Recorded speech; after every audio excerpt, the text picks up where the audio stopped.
Welcome to this week's episode of Coffee with the Journalist, a podcast that is just that. We have coffee, we've got journalists, and we've got great conversation ahead.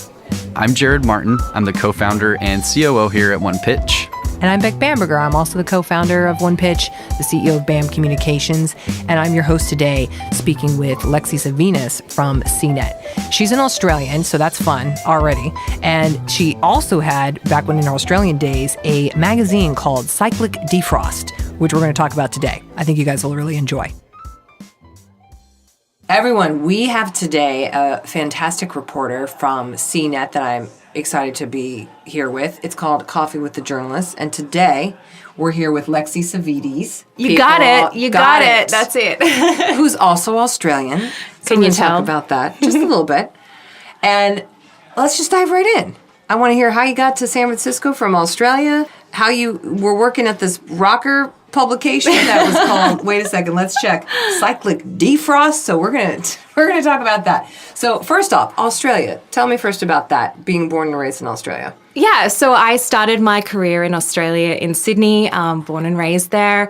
Went to university, long story short, studied engineering and computer science, decided it wasn't for me. Okay, first, let's mention that because we don't usually see that. So you have a Bachelor's of Arts in Computer Science, but then you also have a major in Information Systems/Modern History. Yes, so I have a double degree. They do it a little bit differently in Australia. So Okay. you do a Bachelor of Engineering, Computer Science, whatever it might be. And then I also did a Bachelor of Arts because I was like, I don't want to start working yet. I want to do another degree and learn more because I'm just that sort of person, for better or for worse. So I did a degree in Computer Science, decided it wasn't for me. And then I went back and I explored the humanities side and decided, yeah, you know what? Actually, I could really do this. I could really try my hand at writing for a career. One thing led to another, and I did a lot of freelancing. I did a lot of radio. And I ended up landing, I guess, kind of my first full-time job out of university was at CNET in Sydney. And this was, many moons ago. I don't want to date myself too much, but obviously, with LinkedIn, you can stalk and all that. So you can find it out. You can see. But first off, though, so wait, was that before you worked at the Cyclic Defrost? So here's the thing with me. We need to talk about when this. When I was in Sydney, I was an incredible overachiever, and I don't say that I'm not talking myself. I'm saying that was incredibly stupid because I had so many jobs going at once. So I was working full time, but I was also doing a radio show on a great community station in Sydney, which is fantastic. It's called FBI Radio. FBI Radio. And when you mention it in America, people are like, "Well, you work for the FBI?" No. It's capital F, capital B, lowercase I. Yes, Free Broadcast Incorporated. That's what it stands for. So I was working there as a producer of radio and presenting my own show. And then I decided, also I need to pick up another job if I want to start working more in the publishing industry. So I went on board to Cyclic Defrost, which was Australia's only independent music magazine dedicated to electronic music. So I have the spiel down in my head. Of course, you definitely are. Yeah. So then I took over and became editor-in-chief a couple of years into doing that. And then I decided, I think 3 jobs is a little too much. They're all pretty intense. And then the opportunity to move to the US came up, and I decided, why not? You have to live a little, #YOLO and all that, which is incredibly terrible that I just said that. Can we scratch that? Okay, scratch that. Take that off. Yeah, it even sounds nasty. It sounds terrible, doesn't it? It's horrible. I mean, that could be a little outtake at the end. There you go. Oh, dear Lord, how did I say that? That's totally fine. But before you got, we got to back up for the degree. So you're in this super STEM stuff. You're learning modern history. I don't even know what that entails. Is that 1920s beyond or So, yeah, I mean, the way that it's structured is that you have a lot of free choice in what you get to do. So I decided to study, I guess, a lot of modern history around the UK, America in particular, and modern Greek history, which was fascinating because I also speak Greek. So it was just sort of like a little education for me in terms of my, my heritage, which was really nice. And then I promptly didn't use it again, really, after college or after university. I think that's just generally what happens. But did you have a moment somewhere, was there an aha moment or just something, or did you fall into it where you're like, oh, I like writing and I'm just going to keep going into a career into that? Or was there something pivotal that happened? So or you just kind of like, yeah, I'm going to do this. I was always a big writer as a kid, and I used to enjoy writing, but then I also had the incredible pull from the other side, which was I love playing with computers. I love tearing them apart. I love putting them back together again. I taught myself HTML and some JavaScript when I was kind of like a teenager, making terrible websites on GeoCities and Tripod, and shout out to anyone that remembers Crosswinds, because that was my personal favorite. But I think, if anyone gets that reference, then big props to you. Super nerd status. Yeah. I'm going, you got to Google that real quick. Yes. Yeah. Wow. So I was doing that obviously a lot throughout my kind of teenage years, and that kind of prompted me to get into computer science when I left school. And then I realized that I completed the degree, and I realized it really wasn't for me. It wasn't what I expected. And it was very male-dominated. That wasn't the reason that I got out of it. But I just felt that I think my talents would have been better used elsewhere. And then I studied my other degree, and then I did an exchange to Greece as part of the degree, which was amazing. And I kind What does that mean? Well, exchange to Greece? We you don't kind have of that here. you do an exchange. It's almost like a gap year, but not really. Oh. So it was like a gap 2 months or something like that, and it was all an amazing experience that the University of Athens organised as a part of a cultural exchange, really. And so I went there, and then I came back and I went, I think I want to start writing. It was just kind of like I had this really clear vision after going away and being away from my sort of studies, I guess, in the traditional classroom environment. I was doing classes in Greece, but it just felt different. It kind of felt like an extended holiday, plus I was learning Greek, like studying Greek history and language too. So I just decided, I'm going to try and make a go of it. And then I started writing about music because that's what I knew. And then I started writing about tech because it was kind of what I knew. And then I started writing about photography because it was like my passion. And then all things kind of ended up colliding. I saw a job advertising for CNET in Sydney, and I went, yeah, actually, I think I could do this. I think I could definitely give this a red hot go, which is a real Australian saying. But I'm red hot go. I'm gonna drop it in here because I'm gonna try and throw as many Australianisms as I can. Yes, let's do it. Everyone wants an Australian accent and phrases. By the way, okay, I'm not even going to say it because there's just some of the best cuss words coming from Australia, or phrases. You know this to be true. Yes. I know. Isn't it sad that that's our cultural legacy, is amazing cuss words? The world loves that. I guess they do. And koalas and kangaroos. Yes. All those things with pouches and cuteness happening. Okay. So then you get the job at CNET, but it's in Australia, and you're running on accounts. You're also incorporating photography into that role, which you also love and you still do. Yes, I do. Okay. I do. So all the passions are... Everything is collided. Swirling, yes. Everything's in one. It's all getting into a nice little melting pot. And then the opportunity to come to the US comes up. I'd been doing a lot of video stuff in my role in Sydney for CNET, and I had a background in radio, so my now managers in the US saw what I was doing, and I guess they liked it enough to say, why don't you come over, because there's a job available here. And it was one of my ambitions at some stage in my life to live overseas. I just didn't know where. And San Francisco honestly was not on my radar at all. I had no idea that I would end up here, but it was kind of a nice treat because I thought, maybe London, because everyone in Australia goes to London at some stage. Oh, really? Well, not everybody, but a lot of Australians end up in London, New York as well. San Francisco, not as much, but there's still, I think, a growing community now because of the tech industry, and a lot of talent is coming over here as well, especially with startups and the ease of getting a visa. So it is a really attractive proposition for a lot of people. And so I thought, okay, well, why not? If I can have this opportunity, I might never get this again. So why wouldn't I take it?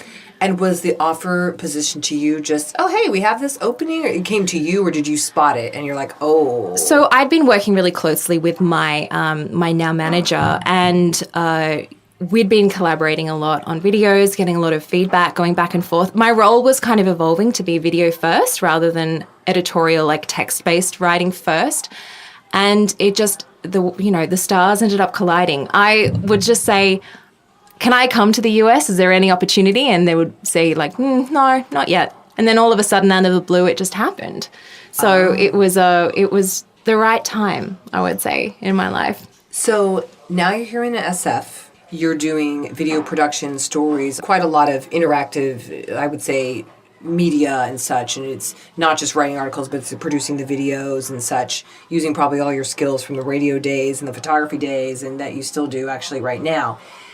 What's been your impression of San Francisco as a foreigner, and then maybe as American? But I'd say San Francisco is its own place. It is its own. It's a bubble. Let's start there. Yes, it is a bubble. It's a real bubble, and I don't think it is representative of the rest of the US. However, that being said, I love it. I get asked this question a lot. I kind of joke amongst my friends that whenever someone meets me for the first time in America, usually the conversation goes, hi, what's your name? Oh, you have an accent. Where is that from? Oh, how long have you been here? Oh, do you like it? It's kind of like those sort of three questions. Things, yeah. So I have my answer kind of like wrote down. I'm like, yes, I've been here for like 3.5 years. I moved here from Sydney. I lived there for most of my life, and I do love it here. It is a fantastic city. The opportunities are amazing. It's cold, because I can't go without saying that. And it took me 3 years to actually buy a proper winter coat. Anyone who knows me will know that I'm very reluctant to wear winter gear. It's not fun. It's not fun. However, that being said, I would not trade it for the world. Okay. Specifically more in the work that you do, what keeps you excited about that? Well, how can you not be excited about reporting about technology? It's so incredibly fast-paced. Like, you know what it's like. There's always things changing.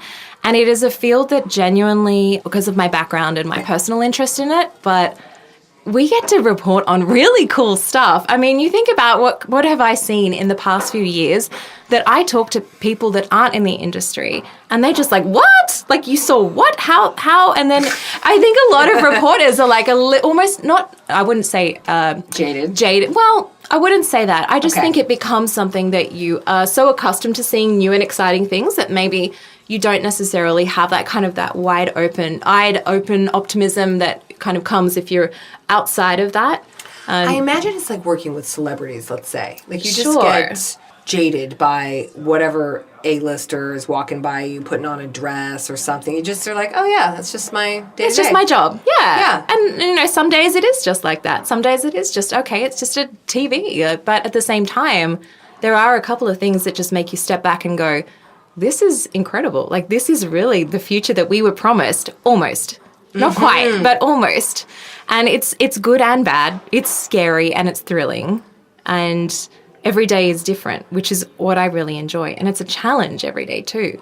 Because as well, like, obviously with reporting, there are so many people covering the same story. So how do you cover that differently? How do you do it in a way that makes other people excited and not just going, well, okay, well, I've seen this story like 5 different times on different publications. Like, how can I make this one stand out? And I guess I'm really lucky in my role is that I get to do fun videos for a lot of my content. I mean, my main role is now I'm a senior editor, but really what that entails, I'm on the video team at CNET. And it says officially senior editor /host. Okay, well then we can say that. Okay. Yeah, so I host a lot of videos on CNET, which is super exciting, and it's something that I love doing, and it's something that I really think is an exciting way to tell stories, especially because it uses a totally different part of your brain as a reporter. You really have to think about how you would say things in a way that is more conversational, yet gets across the same amount of information in, say, a 1-minute 30 package as you would get across in a 500 to 600 word article. And that is a real challenge. And that has been, I think, the biggest thing for me when I'm out on the field reporting. Like, if I'm doing a live cross or a live package, how can I consolidate this information and make it understandable and make it something that is going to convey as much information as it would if I wrote the piece, from scratch, sitting down at my computer. So that is a huge challenge and something that I really love about the job too. So break down the process of that a little bit. And I was in TV and did shows, and you're like, oh, and the B-roll and the angle and this and the stand, there's so many parts of any piece of content you produce, like a show, like I was doing shows. And it's a freaking lot versus, I think, oh, 500, 600 words, there's a sentence and there it is, and start at that scene. I don't want to say it's easier. It's just, you can just do it in 2 hours. You're done. There's a lot more, I think, on the video side and the visuals and how you do it and how you piece it. So tell us how you go through that process. Like, okay, you're going to do a story on X. Now what? Well, it really depends on how I'm going to package it. So that's usually the first thing that I have to think about. In my role, I do a number of different things. So primarily, I'm making videos for CNET, which is on CNET.com, all of our online distribution partners, our YouTube channel, and so on. And then another component of my job is occasionally I do packages that go out to the CBS News Network through CBS News Path. And that's always a really exciting thrill. I get to sign off my story saying, in San Francisco, Lexy Savvides, CNET.com for CBS News. And that just never gets old, because I'm just thinking, wow, my stories are going out there to a big network, which is crazy. Sometimes people see me on TV when they're on vacation, and I had this situation where I was following, my boyfriend was down in San Diego, and he saw me on TV, one of my packages, and he's like, wow, she's following me around, in different places. I'm like, I'm watching everything. So it really depends. I'm watching. It really depends on, I guess, which audience I'm writing a package for or a piece for. So if I'm writing something for CNET, I guess the first thing I start off with is, what category is this under? Am I talking about a deep dive into a product? Am I doing an explainer? Am I doing a straight news piece? So that will then inform how I go about the rest of the process. I'm really lucky to work with a fantastic team, and we all are incredibly supportive. I have an amazing set of producers that I have learned so much from. We have an amazing camera team as well in terms of our videographers and our editors. So it is a pretty painless process. Really, what I like to think about first is, what is kind of going to be my opening shot? You know exactly what I'm talking about coming from your background. Yep. You think what is that one thing that I kind of want to get across first? And how am I going to kind of capture the attention in that first 10 seconds? Not even that, because that's the crunch time for the viewer, especially if a package goes out on TV, they're kind of intrigued. And then if you don't capture that within the first 10, 15 seconds, that's it. Same, especially online with online video. People's attention spans are so short, which is totally fine. I'm exactly the same. I completely understand. So I think unless you go in knowing, I want to sort of have a really deep dive into this particular topic area and I'm really going to dedicate a certain amount of time to it, you're not going to give something that much attention if it doesn't grab you within the first 10 seconds. Cool. Yeah. So it's a hard thing to do. Sometimes some of the content that I work on is pretty scripted and it's pretty much voiceover based, and that's sort of more of a straightforward news piece or a comparison or something like that. Other times it is very freeform, and I guess maybe freeform isn't the right word. I do a lot of off-the-cuff stuff. I have a show called Beta Test where I road test the craziest tech experiences. So you don't have to. That's the tagline. So that is great. That's a real something that I do that is not very scripted at all. I go and experience something and you come along with me for the journey. So I obviously do a lot of research and a lot of pre-production to decide exactly what I want to talk about. But then when I'm in the experience, you're going along with me. I don't script that out. That is just something that I just want to talk through.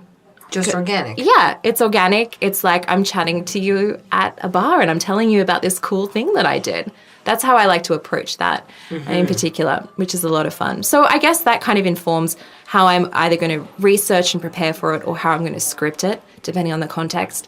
And at the same time, I'm already thinking about visuals. I'm already thinking, well, what shot is going to best illustrate this point?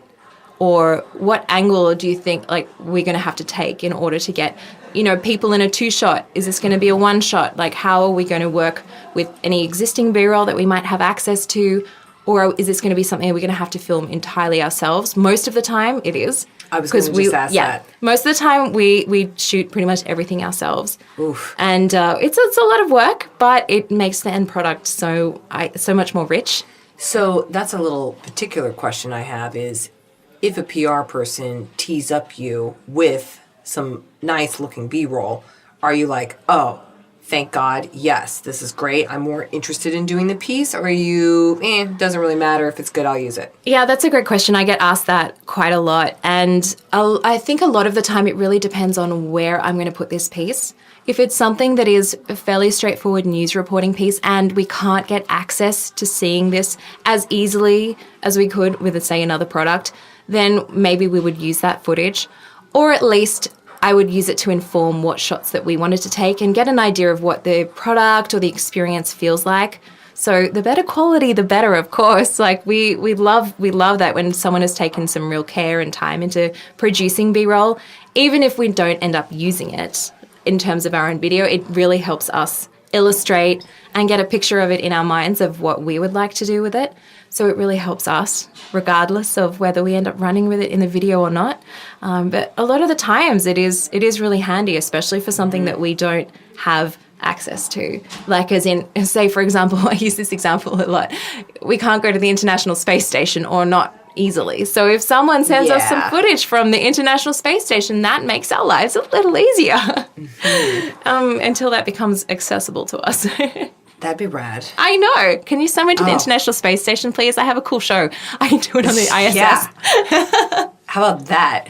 Fam trip. Please. Fam trip. So speaking of just publicists and people providing you with things, let's talk a little bit about, I imagine, your inbox and where publicists come to find you. Yes. How is that? Is it crazy in that inbox? And how are the pitches? It is, yes. I mean, it is crazy. I think that's just part and parcel of the job. Everyone's inbox is crazy. The pitches that I receive, it's a very mixed bag.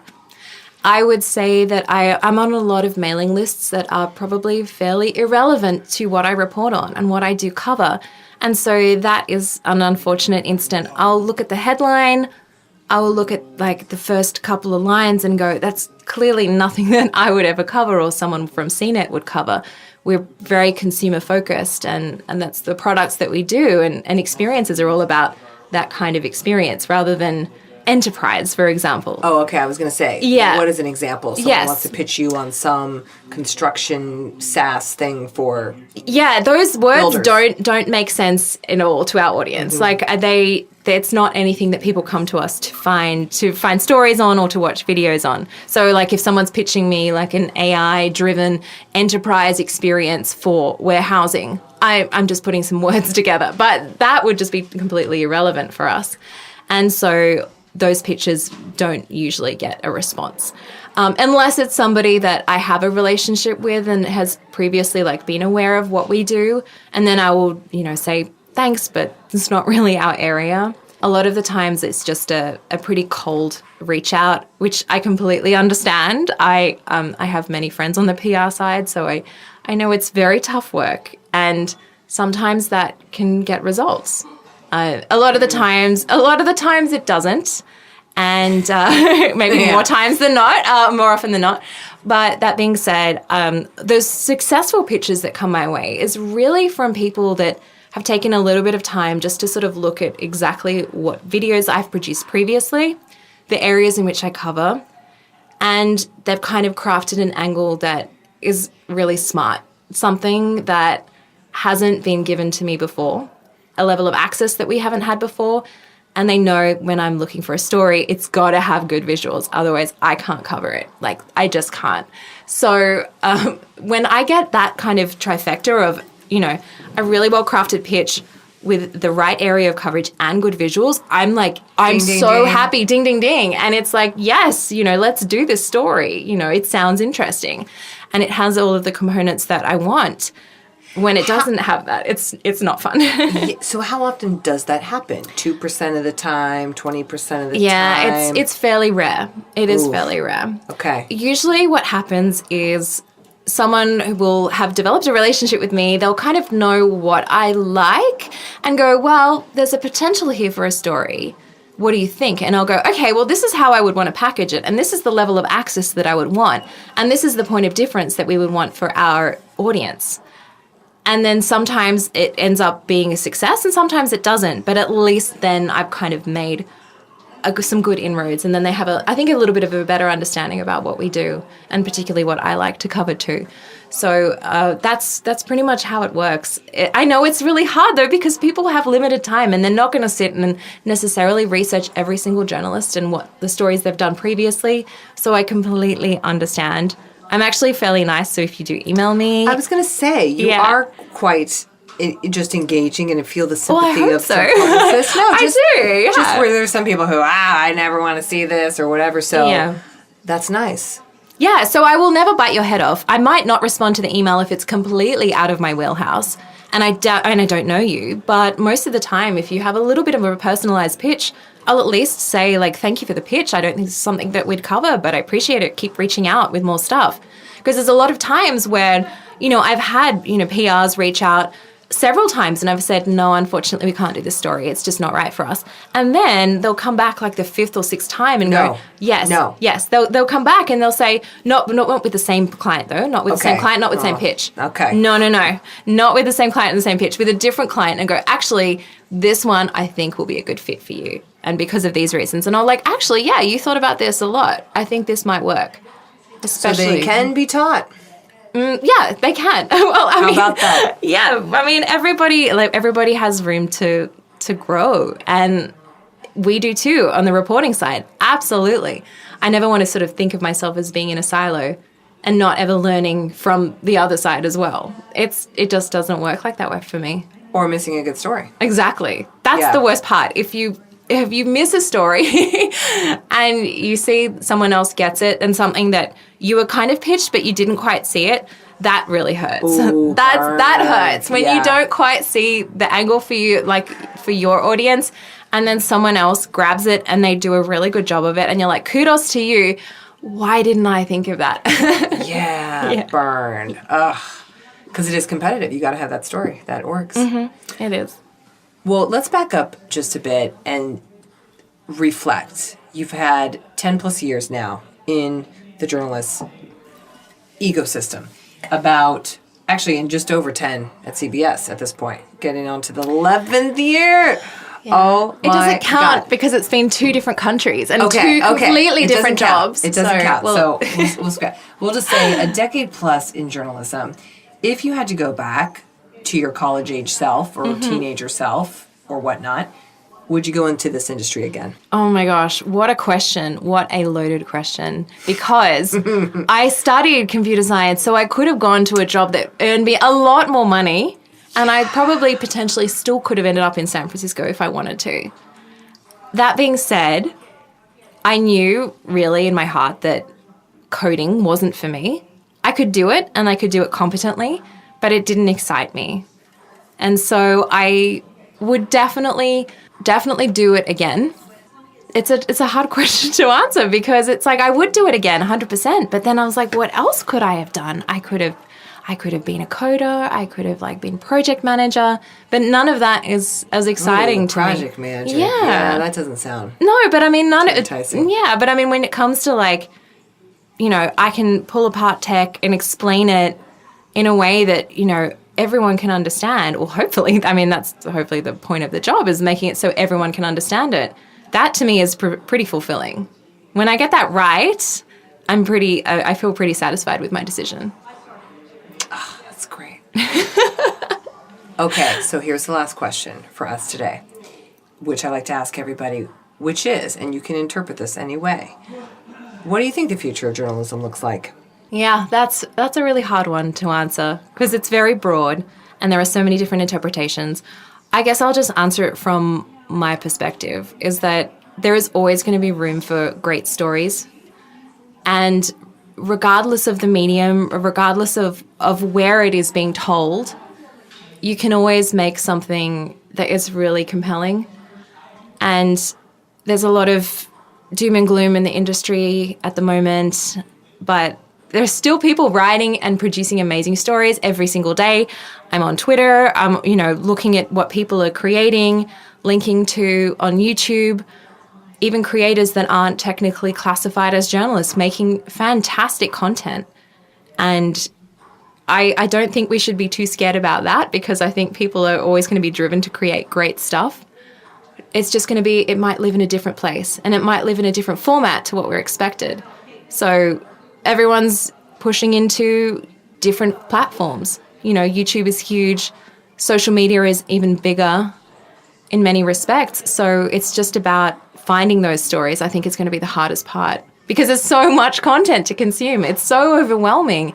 And having a place that is going to consolidate all that, I feel like if anything, it's just going to get more spread out and more difficult to find things than it is now. Given that so many platforms and so many companies are moving into over-the-top streaming services, there are so many like video streaming platforms available and so many different ways in which you can consume, whether that's on your phone, whether that's when you get home and you're turning on your TV or even through podcasting. It's just an overwhelming amount. So I think for me, the future of media is going to be incredibly overwhelming because there's going to be so much stuff and it's going to be finding the best content. So I would just want some way to consolidate it all and to find the stuff that I'm really interested in. And AI is getting there to help address that problem, but I still think it needs an extra human touch. Oh, humans forever. Well, the robots are really friendly. They're actually here to help us. No, honestly, they really are. But it's built by humans. I'm all about we can't get away from how we are humans. We want to feel touch. We want, no one is going to get the feeling from a hug from a robot, for example, or the same understanding of a story if it's told by a robot on a stage versus a human. So I'm all just pro-human. And with that, hey, how stories are told, that's what it's about. Go humans. Go humans. Thank you, Lexy. This has been fun. Thank you for having me. Thanks for listening this week to Coffee with a Journalist featuring Lexy Savvides from CNET. If you're a journalist who loves coffee or a publicist who loves this podcast, we'd love to hear from you. Head to onepitch.co to drop us a line. Until then, let's end bad pitches and start great stories.